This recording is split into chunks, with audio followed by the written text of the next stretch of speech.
bonjour à tous. Nous sommes très heureux d'accueillir en ce samedi froid de janvier, je dirais, Catherine Millot, qui est venue en présence à Toulouse pour nous parler de son livre Un peu profond ruisseau, publié chez Gallimard en 2021. Ce livre, je l'avais lu cet été et il m'avait profondément, au mois d'août, il m'avait profondément bouleversée. Parce qu'il interférait avec des signifiants personnels de mon histoire. Et donc, j'ai eu le désir de vous écrire. Et un petit échange est né à ce moment-là. Et puis après, en fin d'année, j'ai eu l'idée d'organiser pour Psycha 31 un prochain colloque sur le vivant. Voilà, je vous disais, auquel je vous avais convié. Et puis finalement, nous avons convenu de votre passage à Toulouse cet après-midi à la librairie Ombre Blanche pour venir faire ce petit entretien dans les locaux de mon cabinet et de l'association Psycha 31. Alors, vous êtes une analyste que je connais depuis des années. Je dirais que vous avez accompagné bon nombre d'analystes, dont moi, depuis plus de 20 ans, puisque j'avais lu tous vos ouvrages. En général, j'aimais beaucoup votre écriture. Voilà. Vos nombreux ouvrages ont marqué Abîme ordinaire en 2001, Aux solitudes, 10 ans après en 2011, La vie avec Lacan en 2016, nous ont accompagnés dans une transmission, je dirais, dans l'esprit de Lacan. Alors, votre dernier livre, Un peu profond ruisseau, témoigne à partir d'un très beau vers de Mallarmé écrit au moment de l'hommage à la mort de son amie Verlaine, Un peu profond ruisseau, calomnier la mort. C'est écrit à partir de votre confrontation au risque de votre propre mort. C'est irreprésentable pour l'inconscient. Lorsque vous avez été atteinte de plein fouet par la première vague de pandémie de Covid-19, c'était au printemps 2020. Ce livre, j'ai trouvé qu'il témoignait avec une rare profondeur d'une formidable force intérieure, de résilience et de vie.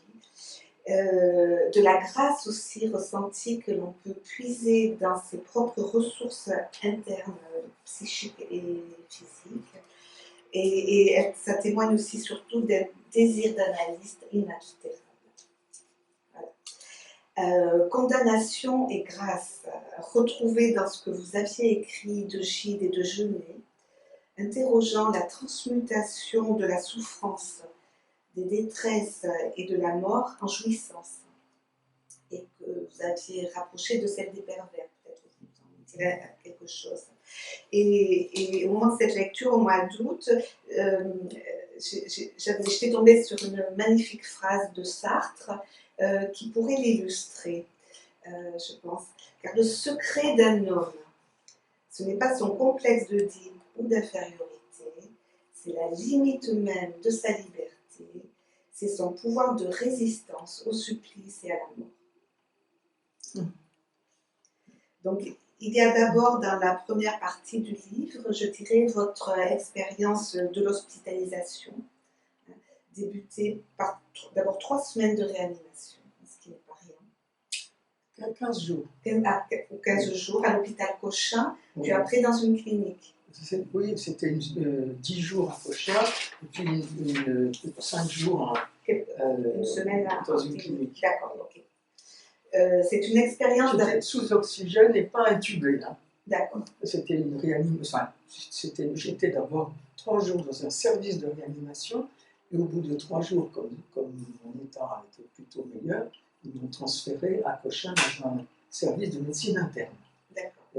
Donc, mais quand je suis arrivé, on m'avait dit on peut être amené à vous intuber, enfin, à vous mettre sous coma artificiel. Ça peut durer 3 semaines, ce qui m'avait, là pour le coup, bien effrayé. Bien choqué.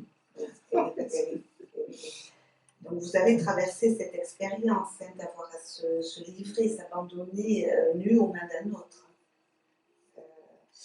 Dans un contexte, j'ai trouvé, en lisant dans le livre, qui confinait quelquefois à l'absurde total. Quand vous racontez raconté quand vous avez proposé des essais de nouveaux traitements en tant que cobaye, et puis aussi l'interdiction à l'époque de se protéger par les masques en France. Ça, il faut le rappeler. Ça, c'est quand je suis sorti. Oui. Les médecins m'avaient donné une ordonnance pour que je puisse avoir un masque. Et la personne avec qui je vis aussi. Et puis, dans les pharmacies, ils disaient, nous n'avons pas le droit, sous peine de prison, de vendre un masque. Et c'était, je dirais, cette gestion de l'épidémie, il faut dire, et avec quelque chose de surréaliste. Absolument, Voilà. dantesque. Donc ça, il ne faut pas l'oublier. Oui. Ubuesque, une société. Et d'ailleurs, ce témoignage, parce que c'est un témoignage que j'ai donné dans cette première partie, je pense qu'il a sa valeur historique, parce qu'on a vu comment c'était au début de cette pandémie. D'abord, en plus, les premières fois que j'ai été envoyé par SOS Médecins aux urgences, ils m'ont refusé. Ah oui, c'est vrai. Ils m'ont dit de rentrer chez moi, parce que j'avais un taux de saturation qui n'était pas trop dégradé, mais qui était quand même assez bas. Et c'est seulement quand je suis revenu avec un taux de saturation qui faisait de moi qui était enfin, je n'aurais peut-être pas passé, si je n'avais pas une amie qui m'avait sauvé, je n'aurais peut-être pas passé la nuit. Tout à fait, tout à fait. J'en discutais avec un réanimateur, il me disait qu'ils sont surpris de la vitesse à laquelle les gens peuvent décrocher, c'est-à-dire désaturer brutalement. Et surtout, parce que ce virus, comme je le raconte, cette hypoxie n'est pas ressentie. Cet état d'asphyxie, finalement, puisque quand même on manque d'oxygène, ça n'est pas ressenti. Et un médecin auquel j'avais parlé au téléphone le matin, quelqu'un qui était un médecin de ma mère, et à qui je demandais conseil, m'avait dit, mais vous n'avez pas l'air essoufflé au téléphone. C'était le jour où j'étais dans un taux de saturation, mais terriblement bas. C'est vrai que je l'ai expérimenté de manière moins intense, puisque j'ai été malade du Covid le 1er janvier. Oui. Et effectivement, j'ai appelé cet ami réanimateur qui m'a dit de suite de prendre des corticoïdes. Mais sinon, j'aurais pu être hospitalisée aussi dans ma nuit. Voilà, je me suis évité ce passage. Oui. À ce moment-là, on ne traitait pas encore. D'ailleurs, je crois même que les corticoïdes étaient déconseillés à ce moment-là. C'est vrai. Et moi, j'en avais pris quand même, c'était simplement un aérosol, quelque chose un petit truc qu'on met dans le nez, qui était la cortisone, qu'on avait prescrit pour les bronchites, des choses comme ça. Et j'avais utilisé ça. Donc, ça ne m'a rien évité. Tout à fait. Donc, vous témoignez de cette expérience de perte et de souffrance qui confronte aussi à la prise, vous en parlez un petit peu, la prise de conscience brutale de son propre vieillissement. D'habitude, le vieillissement, on n'en a pas perception. Sauf que quand cela survient dans des moments comme ça qui font bruit dans son histoire. C'est surtout que quand on maigrit brutalement et qu'on est très affaibli, c'est effectivement le vieillissement. J'avais le sentiment d'être très proche de ma mère qui venait d'avoir ses 100 ans et qui était grabataire depuis 4 ans. Enfin, moi, je devenais aussi, j'étais dans cette impossible. Enfin, quand je suis arrivé dans le service de réanimation, il n'était pas question que je me lève. Enfin, je me retrouvais dans le même état qu'elle. C'est pour ça, certainement, après, j'y viendrai après, mais vous en faites un pendant de réel, je dirais, à la fin de l'ouvrage. Oui. On viendra après. J'ai trouvé aussi que vous citiez ce tableau qui vous est revenu, que vous aviez découvert avec Lacan, cette fresque du XVe siècle, sur la grande faucheuse, je dirais, qui ramasse les hommes un peu ébahis. Et vous a peut-être aidé à ressentir cette attente de la mort dans un presque ravissement. Ravissement, je ne dirais pas ça, mais Non, c'était pas du ravissement, Oui. c'était simplement de la tranquillité. De la paix. Oui, c'était de la tranquillité. C'était. Ah, Mais je me suis dit, enfin, oui, je me disais, bon, c'est l'âge que j'ai, ça va, enfin, mourir, c'est pas d'abord en pas trop mauvais état. Enfin, donc, que ce soit le moment, je trouvais que bon, là, ah oui. Disons, ce que j'avais vécu, ça pouvait suffire. Ah oui, d'une vie réalisée. Oui, enfin, j'avais à peu près fait ce que Ah. j'avais envie de faire, enfin, vécu comme j'avais envie de vivre. Enfin, donc, cela m'évoque ce que disent les Cléniens sur la question de la séparation. Chaque deuil, chaque perte confronte au travail de deuil à faire, et le psychisme a deux choix, soit régresser vers une position schizo-paranoïde, soit traverser une position dépressive et l'accepter. Et la fin de vie, c'est le travail d'acceptation de la dernière séparation, celle avec sa propre vie. Et un parcours bien assumé de vie, un parcours d'analyste aussi, peut aider à aborder cette acceptation de cette dernière séparation. Ça, c'était très émouvant. Et c'est là d'ailleurs ce qui revient, parce que cette première nuit que j'ai passée en réanimation, enfin, je suis arrivée, on m'a fait faire les examens, et puis je me suis retrouvée finalement à 2 heures du matin, couchée dans ce lit médicalisé. Et là, bon, j'étais dans un. Je réfléchissais, quoi, ce qui vient avec cette idée que c'était peut-être en effet la fin. Et ce qui me venait à l'esprit, c'était les personnes proches, les personnes dont j'ai pu assister, on peut dire, à la mort.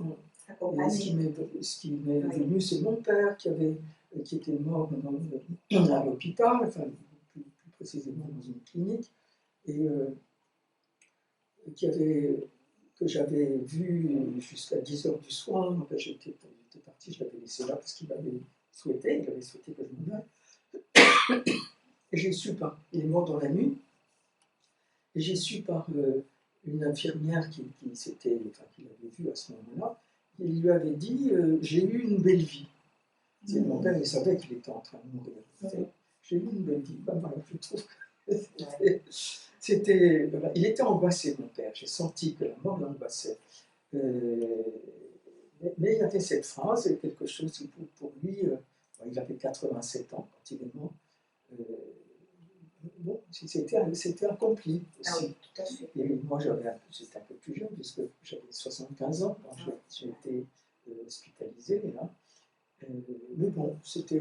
Enfin, je pouvais dire un peu la même chose, penser un peu la même chose. La différence, c'est que je n'étais pas angoissée. Et ça, ça a été une expérience. Oui. De ne pas être. Alors, je me suis dit quand même pendant la nuit, je me disais, je ne suis pas angoissée. Et j'ai pensé à ce moment-là que c'était peut-être l'état dans lequel j'étais, d'hypoxie. Et c'est là où l'hypoxie heureuse, qui veut dire simplement l'hypoxie sans symptôme d'asphyxie, c'est ça que ça veut dire l'hypoxie heureuse. Mais là, ça prenait quasiment un autre sens, c'est-à-dire que c'était cette hypoxie sereine qui engendre la sérénité, je dirais. Oui. Bon, je me suis demandé si c'était pas ça. Oui. Une sorte de, je dirais pas détachement d'ailleurs, c'est pas le mot, c'était tranquillité. Ou comme si l'angoisse de mort pouvait se franchir. Comme si l'angoisse de mort pouvait tout simplement ne pas exister. Se franchir. C'est passé. Oui. Enfin, voilà, ça ne pouvait pas exister. Mais je le crois, c'est pas seulement qu'on l'a franchi, c'est que. Et vous dites quelque chose, oui, c'est sur cette expérience de réel, qui est une belle phrase. Vous dites que c'est peut-être le signe du réel, après la traversée de cette épreuve, donc que vous avez affrontée sans peur et sans angoisse, et cette impression d'irréalité laissée dans son sillage. Sur cette première partie, je dirais, du livre. Après, il y a une deuxième partie. Moi, c'est la deuxième partie qui m'a le plus fait vibrer. Voilà, j'ai trouvé que ce livre était votre livre le plus vibrant. C'est la plus importante, la deuxième partie, parce que c'est quelque chose que j'avais en tête depuis pas loin de 10 ans. Ah, c'est-à-dire depuis la publication de Aux Solitudes, que j'avais été présenté dans un groupe de psychanalystes à Bruxelles, et quelqu'un m'avait fait une remarque qui avait fait son chemin, ça avait été comme une interprétation. Et du coup, j'avais débouché sur quelque chose que je n'avais jamais aperçu de ce que de mon parcours d'écriture, de ce qui pouvait, de ce dont il pouvait témoigner, de fantasmes inconscients.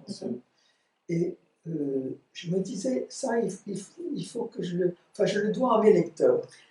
Donc, de transmettre ça à mes lecteurs, mais je n'arrivais pas je n'arrivais pas à ce que ça prenne, un tour justement transmissible, ou alors je racontais ça en 10 pages. Ben, c'était... Donc, et ensuite, je me suis dit que je souhaitais l'articuler, cette découverte, on peut dire, analytique. Oui, sur la conscience. Qu'il fallait que je l'articule avec la maladie de ma mère, et puis la maladie, le déclin, surtout, de ma mère, et puis aussi ce qu'elle avait manifesté comme violence à mon égard, au moment où elle s'est retrouvée complètement démunie. Que tout ça pouvait s'articuler à ce que j'avais à transmettre, mais ça ne prenait pas forme non plus. Et c'est cette expérience d'avoir failli mourir du Covid qui m'a donné l'entrée pour pouvoir organiser et en écrire et en transmettre remarquablement. Et transmettre ce que j'avais à transmettre effectivement au fond de mon parcours analytique. Et réécrire son histoire peut se faire donc à tout âge, quel que soit l'âge et quel que soit le parcours avancé aussi en tant qu'analyste. Vous en témoignez sans phare. Et un analyste, effectivement, met au travail en permanence ce qu'il traverse et vit d'épreuves. Et la temporalité psychique, j'ai pensé, suivait son cours, un petit peu comme le flux d'un ruisseau. C'est peut-être ce qui vous a invité à choisir ce titre. Et vous ramenez à la question du signifiant, redoutable et l'autonomie du signifiant, vous rappelez. Rappelant que Freud l'avait découvert avec l'automatisme de répétition dans lequel il voyait l'essence de la pulsion de mort. Et vivre pour un être humain, comme vous l'avez vécu vous, lorsque le signifiant premier s'inscrit autour de la mort, complique le cheminement psychique d'un sujet vers le désir et la pulsion de vie. C'est un petit peu le cas aussi dans mon histoire, c'est pour ça que ça m'a profondément touchée. Et courage et endurance, dites-vous, sont les noms de la pulsion de vie. Ah oui, tout à fait. Oui, oui.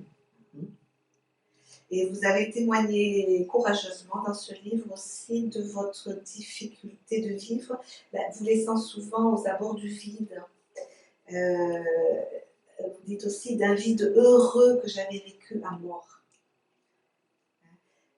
Ce vide central, béatifique pour Henri Michaud, au cœur de chaque sujet, que Freud avait nommé das Ding, Lacan la chose, que peu de sujets osent approcher, à part les artistes peut-être.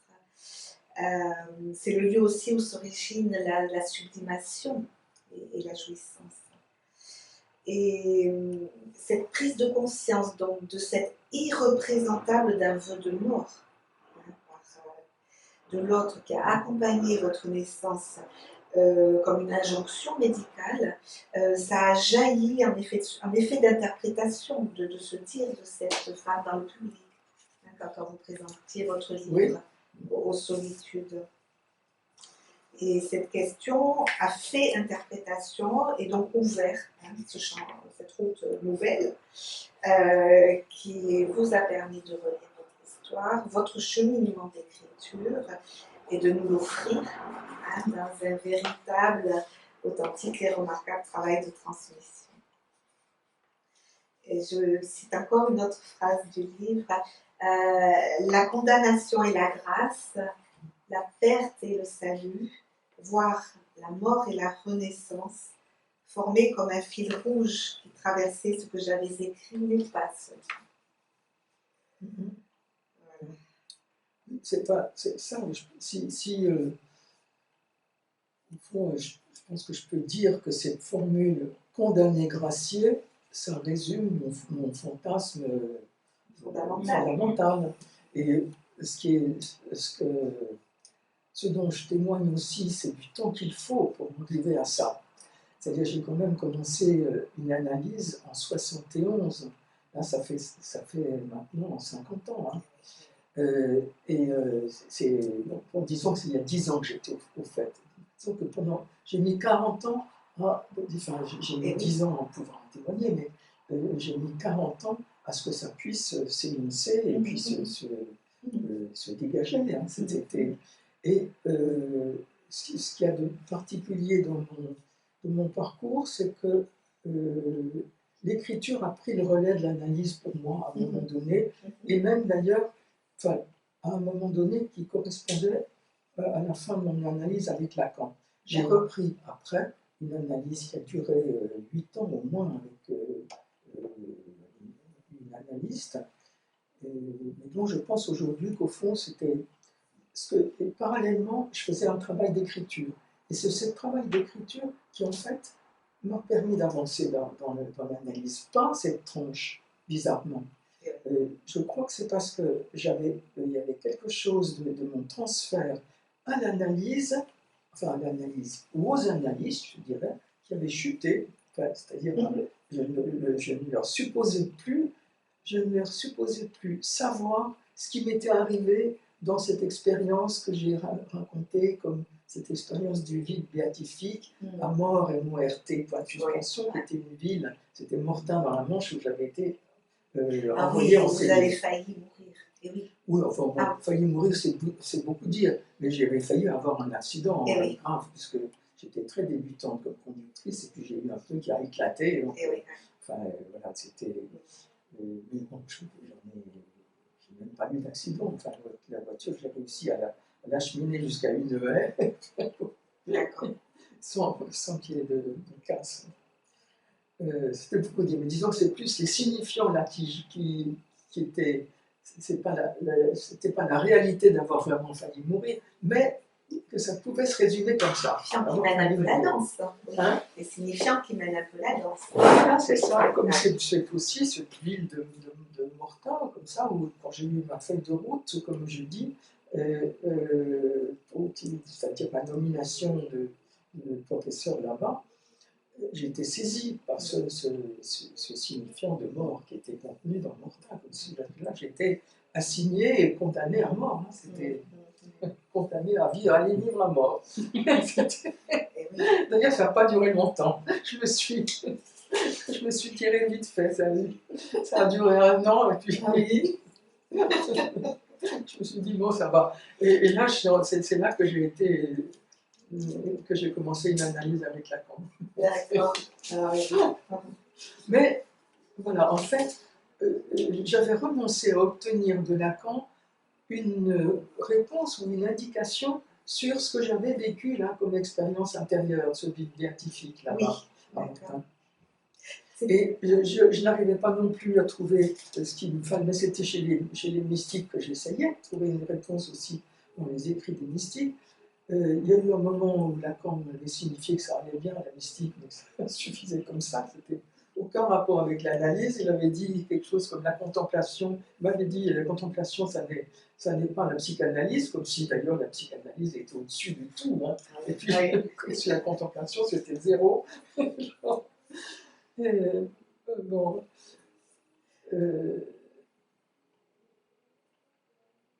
Oui, je suis plus pas. Ah, ouais. C'est intéressant aussi parce que vous témoignez de la pratique de Lacan.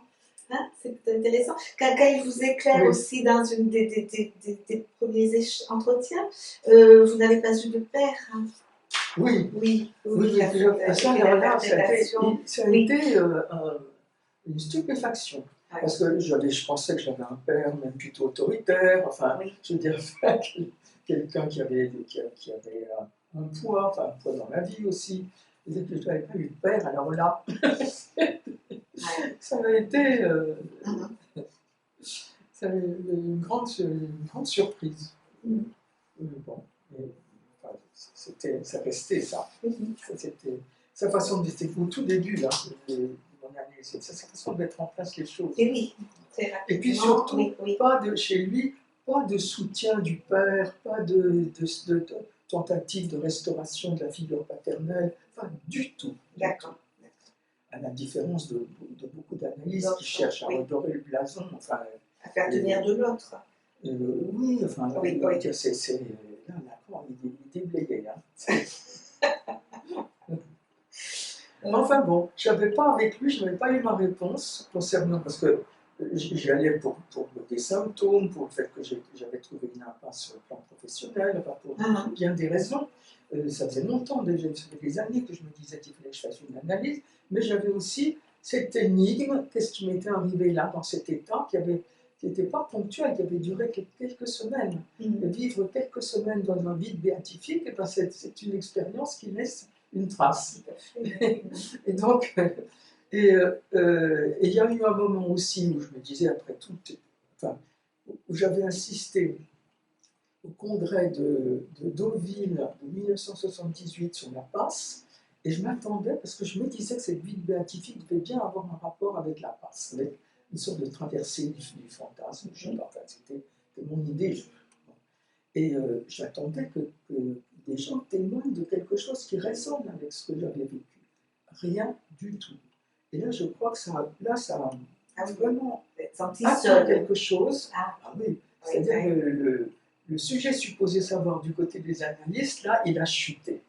Et c'est à ce moment-là que je me suis tournée, comme quoi le sujet supposé savoir, il peut vraiment se déplacer. Hein. Je l'ai déplacé sur les écrivains. Les écrivains qui témoignaient justement d'une expérience semblable à la mienne. Par exemple, il y en a un dont je n'ai pas parlé, mais où c'est vraiment une description de cet état, enfin qu'il appelle d'ailleurs l'autre état, c'est l'usine, l'homme sans qualité de musile. J'ai rencontré ça, enfin, j'étais stupéfaite. Il y a Rilke aussi. C'est du côté, au fond, des écrivains que je me suis tournée pour trouver un éclairage de cet état qui me faisait vivre. C'est ça, au fond, mon travail d'écriture, il est parti de là, ça dépend d'ailleurs d'un film ordinaire, il est parti de là et jusqu'à un peu profondissant, quand il a bouclé la boucle. Donc c'est un travail d'écriture qui a pris quand même, puisque je l'ai commencé début des années 80, il a pris, ça fait 40 ans. Oui, ça fait 40 ans. Alors, la temporalité de l'inconscient, c'est quelque chose. Hein. Quand les gens se plaignent parce qu'ils sont depuis 10 ans en analyse, moi ça me... Je trouve que 10 ans, mais qu'est-ce que c'est que ça, 10 ans? D'accepter cette temporalité psychique, oui. Et la dernière partie du livre, vous ramenez au réel de la fin de vie de votre mère, d'une mère profondément attachée à la vie, donc qui est centenaire, et qui s'en défend avec de l'agitation, des défenses, de l'envie et de la haine, donc envers vous, envers les vivants, ceux qui vont lui survivre. Questionnant aussi les liens de ravage dans les relations mère-fille. Mais vous ne vous laissez pas prendre, je dirais, observant de biais, ou d'un pas de côté, je dirais la réduction, le rétrécissement, cet amenuisement de la vie de sa mère, jusqu'à ce point ultime, ça j'ai trouvé ça magnifique, oui, la bouche de vie grande ouverte, sur la nourriture, d'une mère devenue moindre.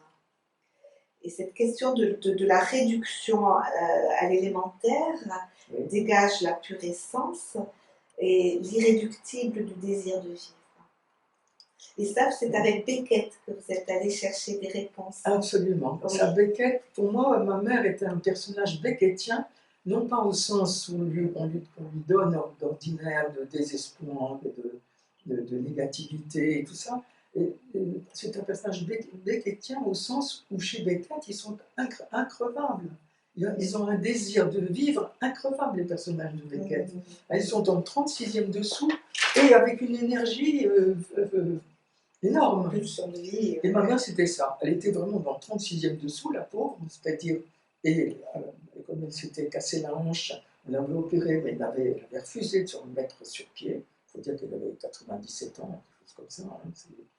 Donc, elle avait refusé de surmonter la souffrance que ça représentait.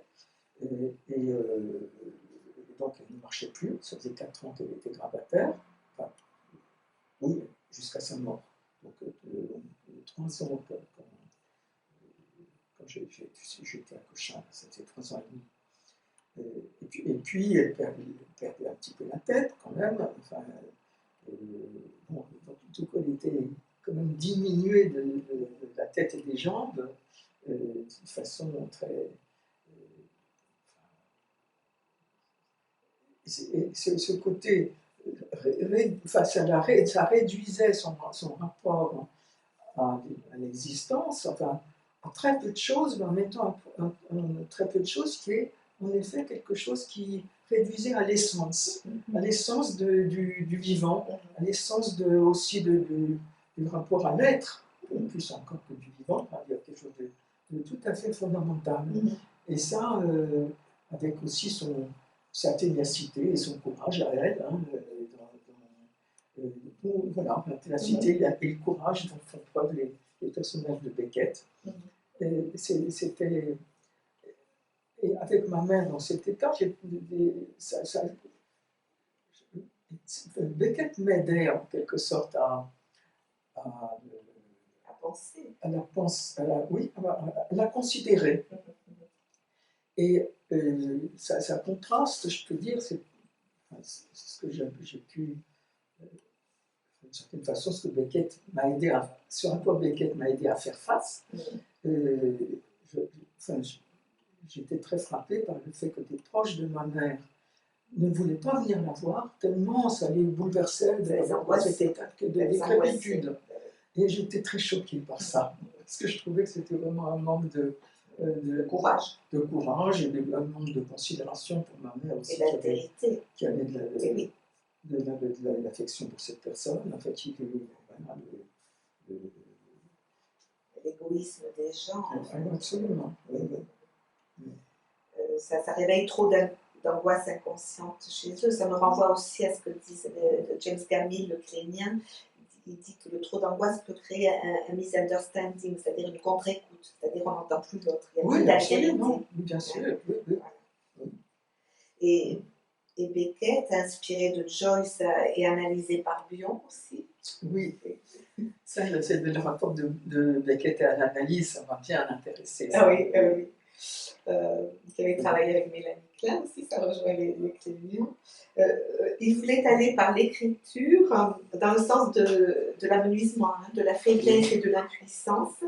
Et vous dites qu'il a construit une œuvre sur le fil du rasoir. Et c'est la voie du dépouillement. Alors ça m'a parlé parce que nous l'avons tous expérimenté avec ces périodes de confinement, confrontés à la réduction, au rien, au presque vide, au vide, et à cette notion chinoise taoïste du non-agir, le Wu Wei. C'est une théorie qui concerne donc ce principe de réduction, de négation, le Wu, jusqu'à laisser agir le Wei, la puissance naturelle du cours des choses et pouvoir laisser advenir du nouveau. C'est ça. C'était très bien, là où vous en parlez très, très joliment. Oui. Oui, moi, les confinements, je les ai vécus sans problème, hein, je peux dire. D'abord parce que je suis une grande lectrice, alors je suis à peu près insubmersible grâce à ça. Et l'écriture aussi, ça aide à traverser ces Comment? périodes. L'écriture aussi aide à... Oui. Dans la période du confinement, j'ai pu approfondir, je vais publier la prochaine ouvrage au printemps, je l'ai intitulé Lacan Mencius, la route chinoise de la psychanalyse. Oui. Voilà. Donc j'ai approfondi ces liens de passerelle entre pensée chinoise et psychanalyse. Et d'ailleurs, sur la question de l'agir, le Wei, Lacan, dans le séminaire 18, il en a fait presque quelque chose au départ, à la place du verbe. Il a même une expression où il dit « au départ était peut-être l'agir et non le verbe ». C'est ça. Oui, tout à fait. L'agir ou non l'agir, ce qui est la même chose. Oui. Et donc, pour Beckett aussi, il dit que c'est dans le déclin ordinaire que réside la dernière et de loin la meilleure chance de l'écrivain, hein, ce qui peut aussi parler pour vous. Donc, avoir failli mourir du coronavirus, ce sublime couronné, comme vous dites, qui met à mal l'humanité, hein, vous a permis, dans un véritable travail de liaison de la pulsion de vie, de frayer ce chemin vers une plus grande compréhension de votre vie, de la vie psychique en général, je dirais, taillée comme un diamant dans ses lignes de force. Merci, c'est joli.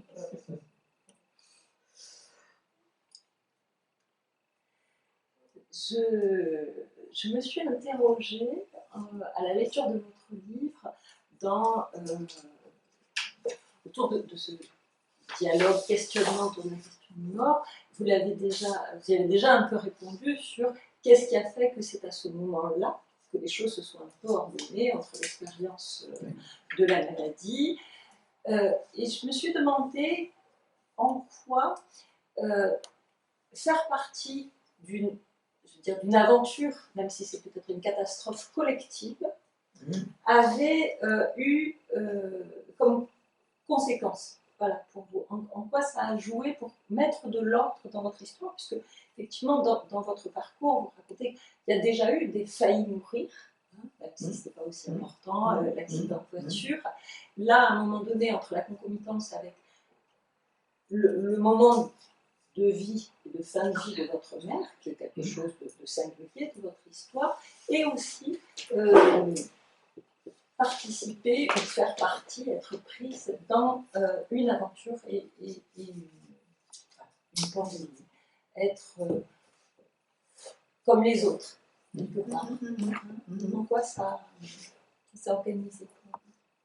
Je ne pense pas que ça ait vraiment organisé, en tout cas mon travail d'analyse que je développe dans la seconde partie, puisque là je l'ai mis au clair, mais c'était quelque chose qui était déjà fait de façon.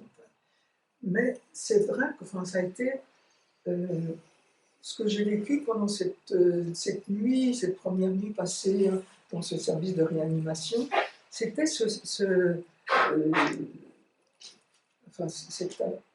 perception de faire partie d'une humanité qui était sous le coup de ce fléau.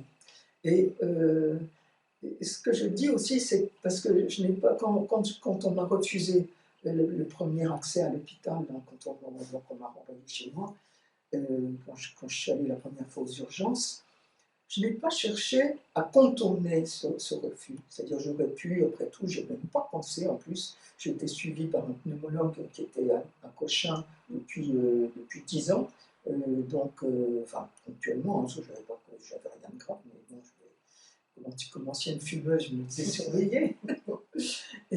et j'aurais pu lui demander de l'aide. Je ne l'ai pas fait. D'ailleurs, je pense que je n'en aurais rien obtenu. Mais, ou bien j'aurais pu, je ne sais pas, chercher. J'avais mon ami, c'est mon ami Jean-Jacques Schull, qui disait, parce qu'il a une compagne, Ingrid Capen, sa femme, qui est très fragile du point de vue respiratoire. Et alors, il est très, très soucieux que si elle attrapait le Covid, enfin, qu'elle soit prise en charge au bon endroit. Et alors, il disait, oui, je cherche un piston. Alors, c'est vrai que c'est pas pareil de chercher un piston pour quelqu'un, ça, je trouve ça très bien. Chercher un piston pour soi, ça ne va pas. Et c'est vrai que ça ne m'est pas venu de chercher un piston. Et quand j'ai été finalement acceptée comme quiconque, simplement du fait de la gravité de mon état, bon, du coup, j'étais là comme n'importe qui et de plein droit. Et c'était en somme ce sentiment d'être au fond à ma juste place, y compris à ma juste place, de subir de plein fouet ce fléau. Hein, c'était d'une certaine façon aussi une juste place, qui faisait partie de ma tranquillité, la sérénité que j'éprouvais à ce moment-là. Et vraiment prise dans ce sentiment d'appartenir en effet à la communauté humaine en tant que n'importe qui. C'est au sens où Genet pouvait dire ça, il a eu un moment Genet où, on peut dire de conversion, parce que ça a changé son parcours, ça a changé son écriture, ça a changé quelque chose de fondamental. Il a eu la perception qu'il était comme n'importe qui. En voyant dans un compartiment de train, il y a en face de lui quelqu'un particulièrement médiocre, moche, ou je ne sais pas quoi, et il s'est tout d'un coup aperçu qu'il était le même, enfin que c'était cette égalité de quiconque avec quiconque. Et ça, c'est quelque chose qu'on retrouve chez les mystiques, c'est la Gleichheit, le mot allemand qu'on retrouve dans la mystique rénale, c'est l'égalité, quelque chose de l'égalité de toutes choses aussi. Et c'est quelque chose qu'on trouve chez Guyon aussi, chez Madame Guyon. C'est-à-dire le fait que toutes choses sont égales. C'est de parvenir à ce point dans la vie où toutes choses sont égales. Enfin, bon voilà, d'une certaine façon, disons que j'étais là-dedans. Et au fond, c'est vrai que cette nuit aux réanimations, mais j'ai quand même dormi, il ne faut pas croire que j'étais... Après, je me suis endormie, mais c'était un état, en somme, qui était dans le prolongement de ces états que cet état que j'avais pu connaître à Mortain, enfin le vide béatifique. C'était pas vraiment ça, c'était plus... Parce que c'était pas un état mystique, mais d'une certaine façon, c'était l'état auquel on peut parvenir après tout un trajet qu'on peut faire... parce qu'on Je crois que c'est Michel de Certeau qui disait ça, parce que Michel de Certeau, on croit qu'il ne s'est intéressé à la mystique que sur le plan structuraliste, mais je pense que c'est faux, que Michel de Certeau avait l'idée de ce que c'était que l'expérience mystique. Et il disait que l'expérience mystique, c'était quelque chose qui ouvrait une certaine dimension, mais que ça n'avait de sens que si c'était suivi d'une ascèse. Que c'était à travers l'ascèse qu'on pouvait retrouver quelque chose, mais quelque chose qui à ce moment-là avait un autre statut. C'était comme de faire un travail en spirale, où on se retrouve au même point, mais pas au même niveau. Et donc, moi, la voie d'ascèse, au fond, que j'ai suivie, c'est la voie analytique. Pour moi, l'analyse a été une ascèse, et que j'ai poursuivie avec l'écriture, qui était aussi une ascèse. Donc, je peux dire, voilà, c'était un peu... J'ai trouvé ça comme ça. Enfin, j'ai pas été dans un ashram. J'ai été particulièrement aussi sensible dans votre livre à, j'ai envie, la façon dont, ce qui vous en reste, je dirais, de cette expérience. Et ce qui me venait, c'était un grand oui. Il y avait quelque chose comme une ouverture pour vous, qui était, il me semble, là, à la lecture. Et en miroir ou en contrepoint, dans ce que vous dites de la fin de vie de votre mère, qui, pour moi, je l'entendais comme un grand non. Oui, une tout à fait, révolte, c'est vrai. C'est vrai. voilà, un Et grand c'était non. de ce nom qu'elle se soutenait d'ailleurs. Exactement. Oui, oui. Et voilà, je me disais entre C'est ce que très j'entendais juste. de votre C'est très oui et juste. de son nom à Oui, elle. Et, oui. C'est très juste. Oui.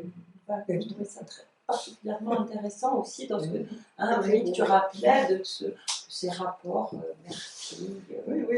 Et c'est vrai à mon égard, c'était un grand nom aussi. Oui, ça aide. Et bien moi, j'arrivais à faire un grand oui à son état et à ce qu'elle était. Aidée quand même par le médecin qui s'est occupé d'elle, dont j'avais eu les coordonnées par un ami médecin à moi. Ce médecin a été formidable. Et il lui a donné, entre autres, un médicament qui a complètement stabilisé son délire haineux à mon égard. Et ça a rendu la chose vivable. Un médicament psychotrope qu'on donne aux personnes âgées. Enfin, Le premier délire chez les personnes âgées, c'est un délire de persécution. c'est ça. Et oui.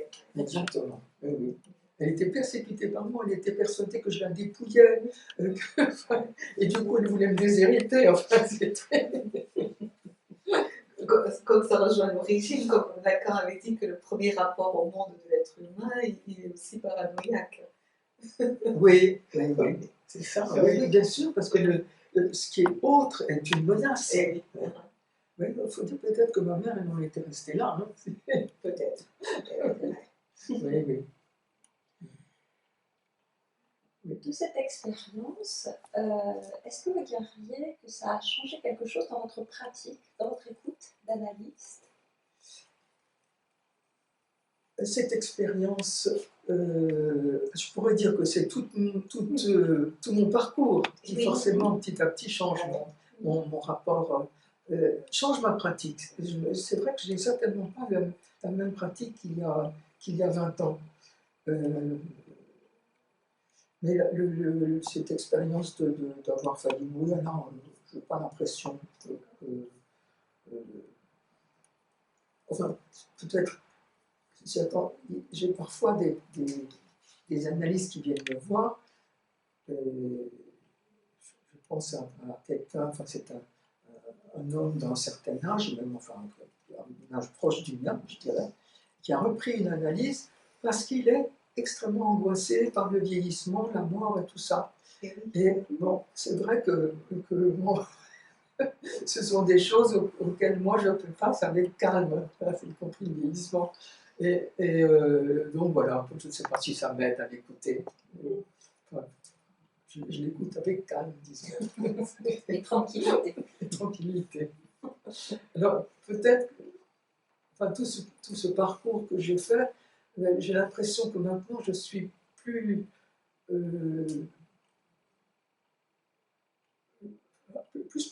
spontané dans ma pratique.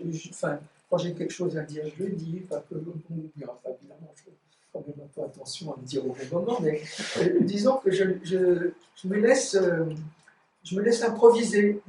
Plus de liberté. Oui, plus de liberté. Et ça a allégé quelque chose, comme si il y avait peut-être pas cette maladie, je ne peux pas dire. Enfin, disons le travail que j'ai fait, hein, c'est comme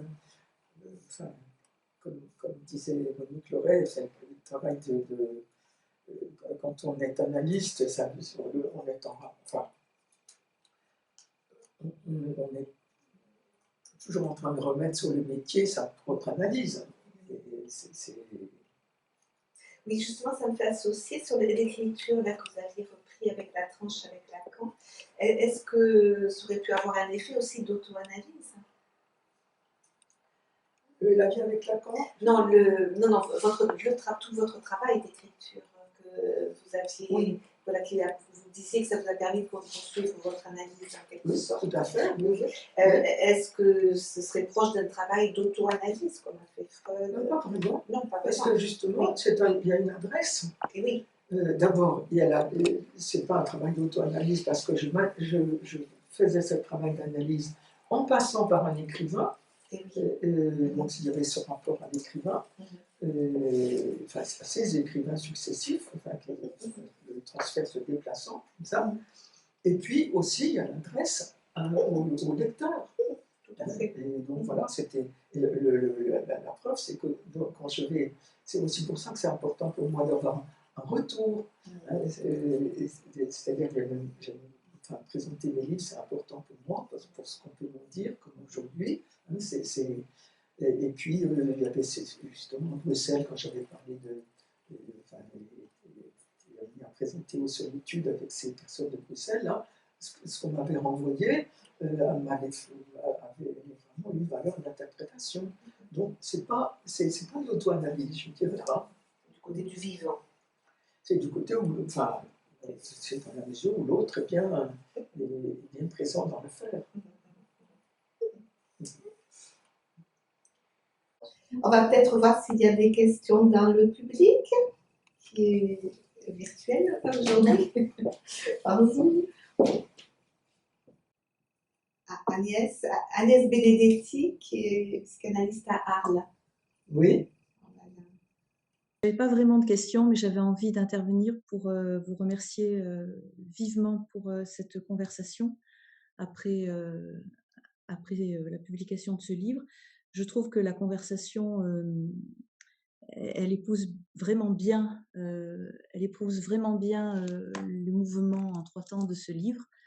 Et elle confirme un petit peu que ce que je pense depuis longtemps, c'est que écrire peut avoir le mérite de reprendre la parole. Et tu parlais de vivant, Monique, de remettre du vivant dans quelque chose qui a été saisi dans ces lignes-là.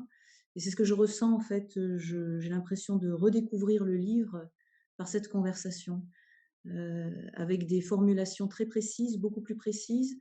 Bon, j'ai écrit un texte, vous m'avez vraiment beaucoup mis au travail, Catherine Millot, après avoir lu ce livre, ça m'a poursuivi la nuit, le jour, etc.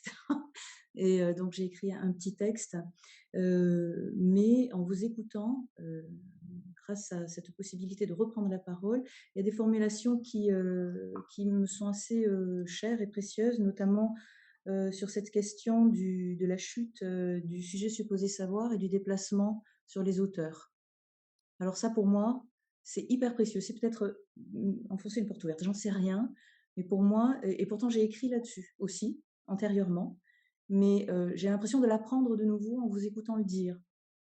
Ça aussi, c'est ces espèces d'entrelacs, de mouvements entre sa propre découverte, la propre extraction qu'on peut faire de son analyse, de son parcours, etc. Puis la rencontre avec les auteurs, puis la reprise dans la parole. Enfin, tous ces jeux de déplacement sont infiniment précieux pour arriver à extraire quelque chose, je pense, d'extrêmement important sur cette chute du sujet supposé savoir et le déplacement sur les auteurs. Au fond, est-ce que c'est pas ce que disait Freud quand il disait que l'artiste précède l'analyste? Oui. Voilà, j'ai plein de choses qui me viennent, mais c'est tellement en vrac, c'est tellement riche et c'est tellement en cours qu'on n'en finirait pas. Hein. Je peux laisser la parole à d'autres. C'est d'une richesse incroyable. Un immense merci. Un immense merci. Merci. Et ce que vous dites là sur le sujet supposé savoir et puis le transfert en quelque sorte sur les écrivains, c'est quelque chose au fond qui m'est apparu il n'y a pas si longtemps que ça. Je me demande si c'est pas d'ailleurs un peu contemporain de ce travail, de ce dernier livre.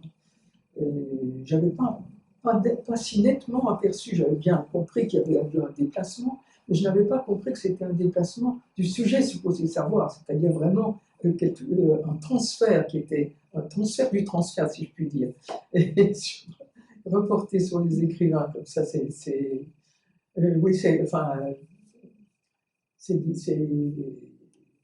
bon, enfin, je vous remercie d'avoir souligné ça. Vous avez évoqué effectivement, j'ai envie de dire, les écrivains de l'après, sur ceux sur qui il y a pu avoir ce transfert, les écrivains de la jeunesse, d'avant l'analyse, d'avant tout ça. Est-ce qu'il y a des écrivains qui déjà vous ont porté, pour qui vous avez eu des passions Bien sûr, oui, bien sûr. En fait, quand j'ai ce travail que j'ai pu faire sur les écrivains, c'était des écrivains qui m'accompagnaient déjà depuis très longtemps. je pense par exemple à Proust, Proust ou Rilke, c'est-à-dire, de toute façon, c'était, enfin, disons qu'il y a mon rapport aux écrivains d'avant cette expérience du vide béatifique à Martin, et puis d'après. Après, bon, je rencontrais des parentés, enfin, avec certains, mais ce qui m'a questionné, c'est que j'avais eu un accrochage, par exemple, très important à Musil, à l'homme sans qualité, concernant justement la question de l'expérience de l'autre État, avant de connaître cet autre État. Et ça m'interroge. Je trouve ça. Et aussi, j'avais fait un diplôme d'études supérieures sur Rousseau, donc quand j'avais, je sais pas, je devais avoir 20 ans, quelque chose comme ça. Et c'était sur l'expérience, justement, c'était sur l'expérience intérieure aussi, c'est-à-dire sur le rapport de Rousseau à son illumination de Vincennes, enfin, donc sur l'expérience intérieure comme source de la théorisation, enfin de sa philosophie. C'est dans les confessions. Enfin, l'illumination, oui. Je ne sais plus, ça c'est des lectures lointaines quand même, Rousseau, hein, Non, c'est parce que je suis en train de le lire. Oui, c'est l'illumination de Vincennes. Je crois qu'il en parle. C'est une sorte d'expérience comme ça qui lui est venue après avoir lu que je ne sais plus quelle institution posait la question de façon à mettre au travail les auteurs qu'il souhaitait, la question sur l'origine des sciences et des arts. Et ça n'a tout d'un coup, la question de l'origine, la question des sciences et des arts, ça l'a précipité dans une espèce une expérience un peu psychotique, hein, d'avoir tout d'un coup d'avoir tout compris, et c'est à la fois la source de son premier texte, le discours sur l'origine des sciences et des arts, et puis ensuite le discours sur l'origine de l'inégalité. Bon, enfin, c'est vraiment, toute son œuvre est issue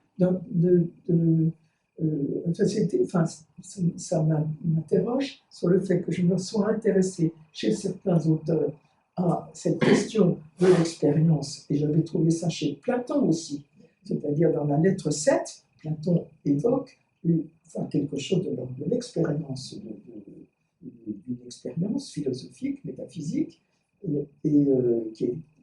mais dont il dit qu'on ne peut pas en parler. Enfin, c'est quelque chose qui n'est pas difficilement comme ça.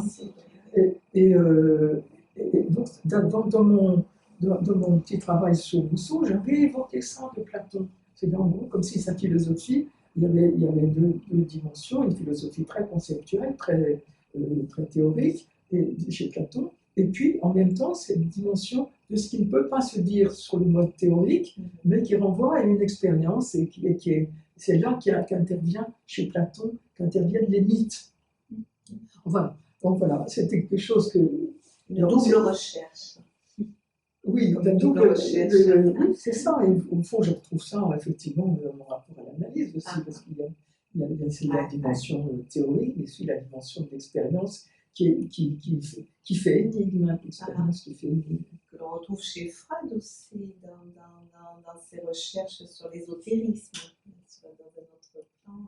Oui. Et l'expérience de conversion aussi, on l'a dans Saint-Augustin, de sa conversion sous le Vicky. Et moi, j'y avais un petit peu travaillé, et j'avais essayé de le théoriser du côté d'un mouvement de sublimation. Qu'est-ce que vous en pensez? Oui. Vous pouvez l'envisager. J'avais essayé de travailler l'ouverture au spirituel comme pris dans un mouvement de sublimation. Oui. Je ne sais pas. Enfin, voilà, c'est une question ouverte. Il faut se laisser à réfléchir, à penser. Y a-t-il d'autres questions? C'est simplement un petit témoignage. Vous m'entendez? Alors, qui est ça? Gérard Chintanas. Gérard Kimisimas. Merci. Voilà. Oui. Oui, c'est un témoignage simplement. Bon, merci d'avoir ravivé la lecture au travers de votre discussion qui me fait redécouvrir tous les éléments de votre œuvre. Bon, j'ai beaucoup, je m'en tiens à mon expérience qui est que je l'ai lu d'un trait. Donc ça, c'est un bon signe pour moi. Et j'étais, comment dire, j'ai jubilé quand on est arrivé à ce moment où vous mettez en discussion les auteurs, les philosophes. Et vous m'avez embarqué dans votre expérience et puis vous m'avez donné un point de vue très éclairé par la discussion que vous avez mis en jeu entre les auteurs, les philosophes. Et puis après, il y a l'histoire de votre mère, du rapport avec votre mère. Voilà, bon. Bon, voilà, c'était un témoignage Oui. de l'intérêt de votre ouvrage avec ces deux aspects on va dire, littéraire d'expérience et puis aussi à un moment donné, c'est ce que vous nous amenez des différents points de vue des philosophes, hein, qui m'a beaucoup intéressé aussi. Merci. C'est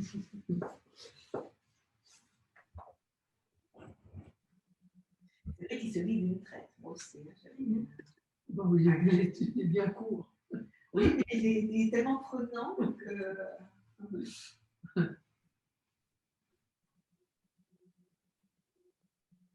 Oui, comment dire, votre expérience à l'hôpital, la première nuit, quand vous pensez que peut-être vous allez mourir, ça me fait pas, comment dire, je le relie avec une expression que j'utilise parfois. Là où je vais mourir, je suis déjà.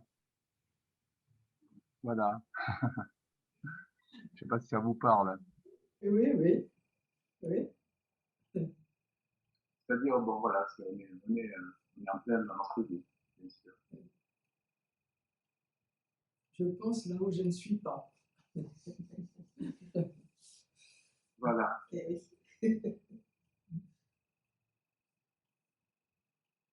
Où je suis, là où je ne pense pas. Et... Est-ce que vous m'entendez? Oui. Je suis Pierre Smet, mon image est un peu décalée là. Je suis psychanalyste à Bruxelles.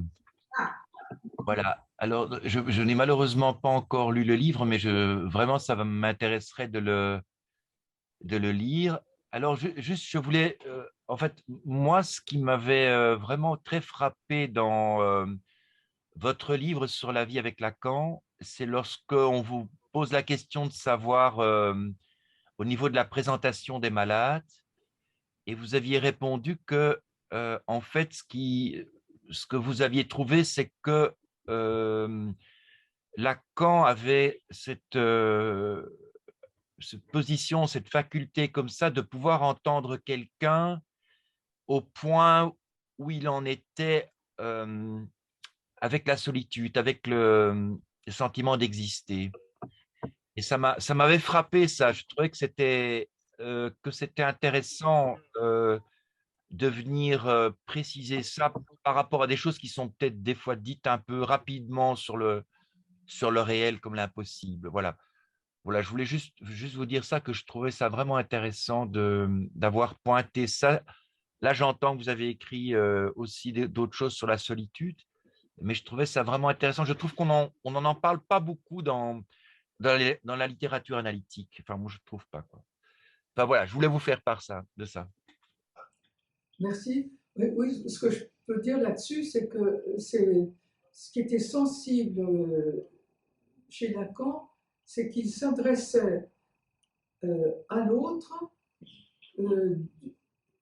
à partir du point où je dirais sa propre solitude foncière, enfin, cette solitude essentielle, pouvait enfin, être là aussi comme équivalente à tout autre.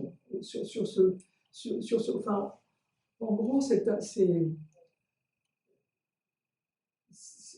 le point. Enfin, je pense que c'est ça qui il me semble que l'analyste doit occuper, se tenir à la place de cette solitude qui est celle de tout le monde, de tout autre, et d'accueillir en quelque sorte celle de l'autre de ce point de vue-là, de cette place-là. C'est difficile à formuler. Oui, je crois que Lacan disait en tant que frère en humanité. Voilà, c'est ça. Oui. C'est la question d'être frère en humanité. Oui, oui. Et c'est vrai que c'est ça que j'avais éprouvé là, dans cette nuit dans le service de réanimation, c'est d'être frère ou sœur en humanité, enfin de l'humanité, enfin des sortes de dénuement essentiel.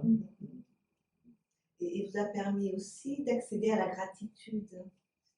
Oui, oui, c'est vrai que j'ai trouvé un vif sentiment de gratitude à l'égard de ces gens, de cette Cochin, je les ai trouvés formidables. À part ce médecin qui voulait me fourguer c'était quoi déjà, le Caletra. C'était un médicament enfin, qu'on donnait pour le sida. Il voulait essayer de voir si ça marchait. Or, ça n'avait de sens à de l'essayer que si c'était au début. Et là, moi, ça faisait déjà un certain temps que j'avais eu les premiers symptômes.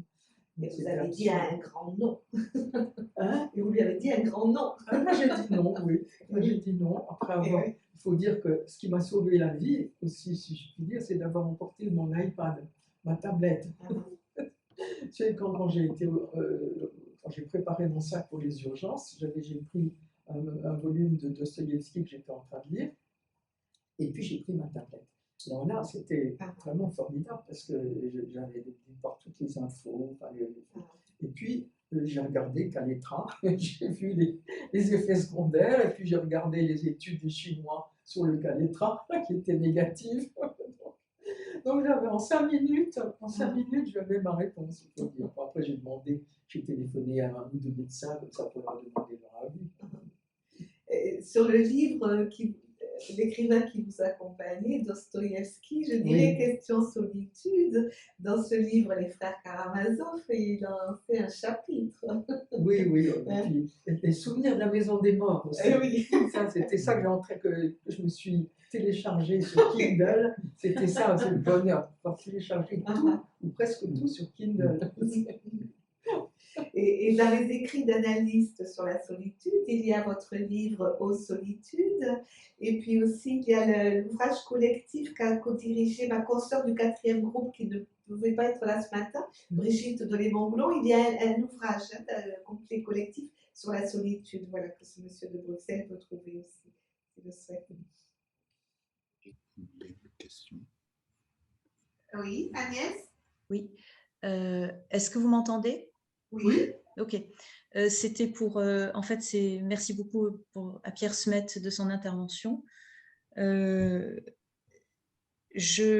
me fait associer sur un passage où vous dites, Catherine Millot, que Lacan ne donne pas de consistance à la plainte au sujet de votre mère et dans sa pratique et dans ses interventions, je me vois là et ça me dérange, j'aimerais bien voir l'image de votre image, je ne sais pas pourquoi ça m'empêche de parler, de ne pas vous voir, je ne sais pas comment on fait pour vous voir.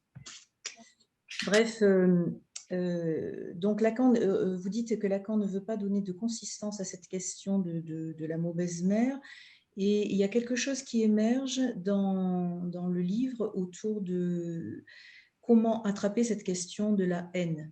Bon, il y a le mot d'ambivalence qui apparaît, mais il y a la question de la haine.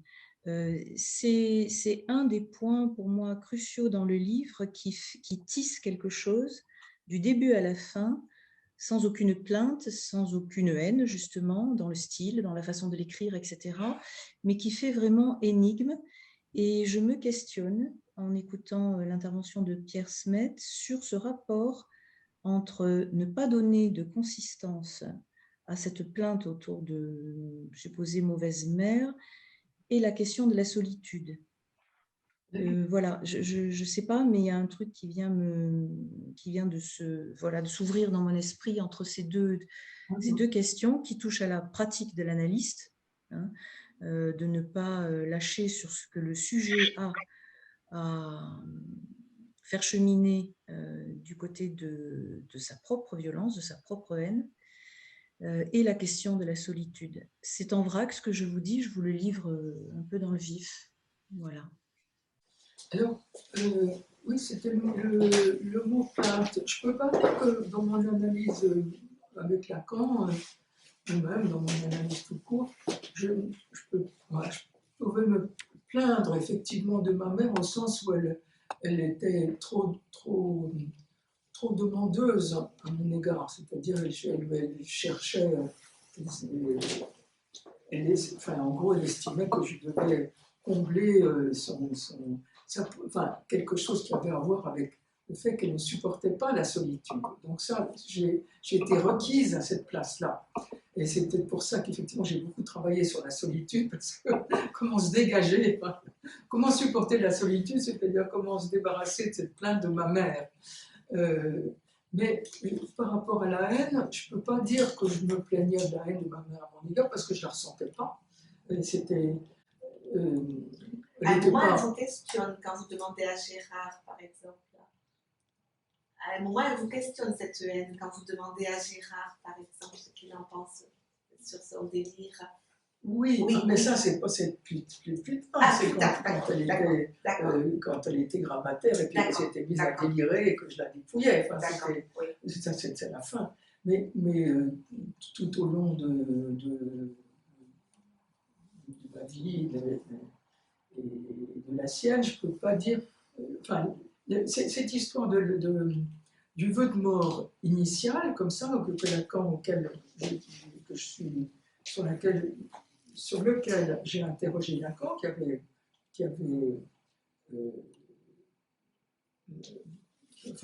qui l'avait confirmé de certaine façon.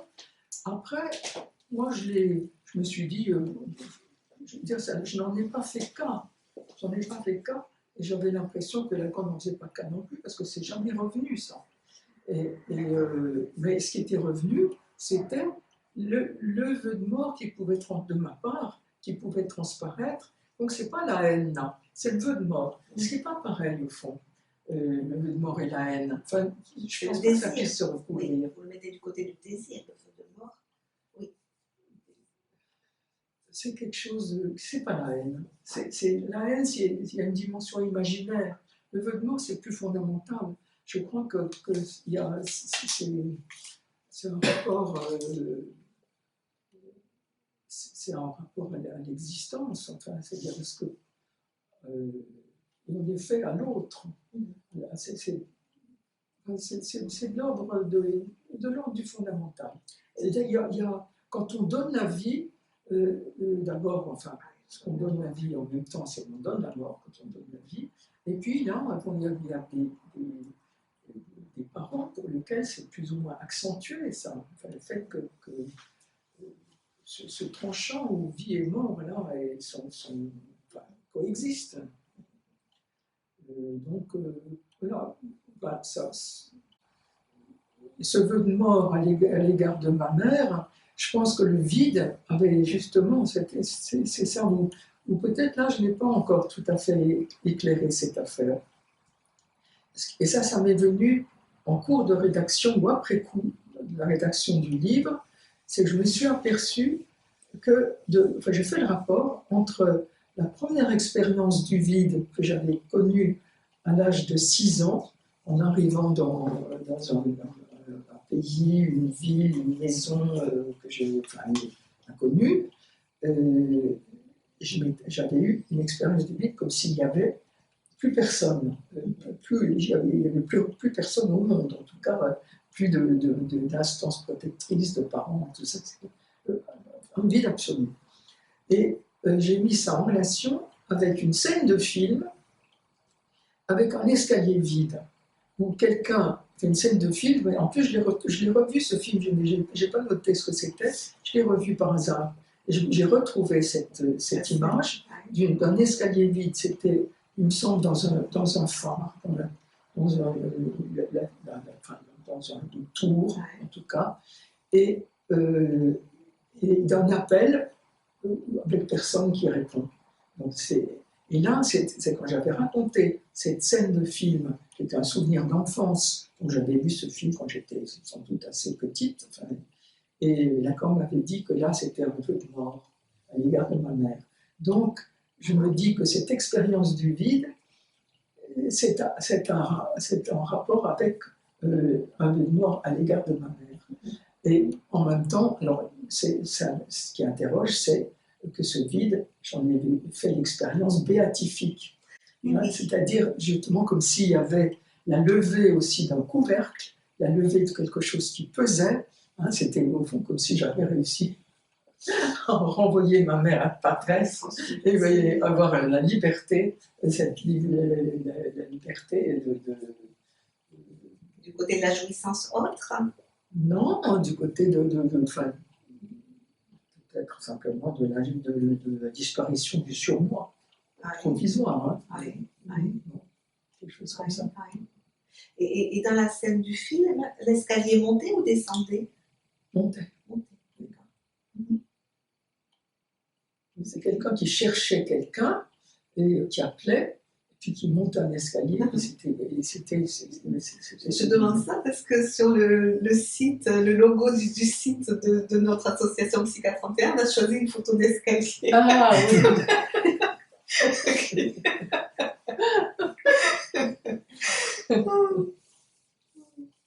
Voilà, c'est très riche, oui. Ouais. C'est-à-dire ce vœu de mort par rapport à votre mère, ça me refait associer comme si c'était une prise de conscience aussi qu'il n'y avait pas d'autre. Hein. Cette mère ne pouvait pas tenir en tant qu'autre. Oui, et puis que c'était plus respirable sans autre. Oui.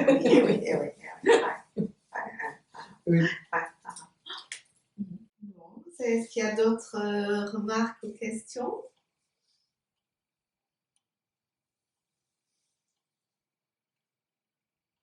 Avant de clôturer cette discussion qui était passionnante et très très riche. Merci Catherine. Merci pour votre invitation et pour le retour que vous m'avez fait de votre lecture. Comme je vous l'ai dit, c'est précieux pour moi. Voilà. Merci à tous. J'en profite pour annoncer l'annonce du colloque de Toulouse du 11 juin qui sera sur le thème vivant.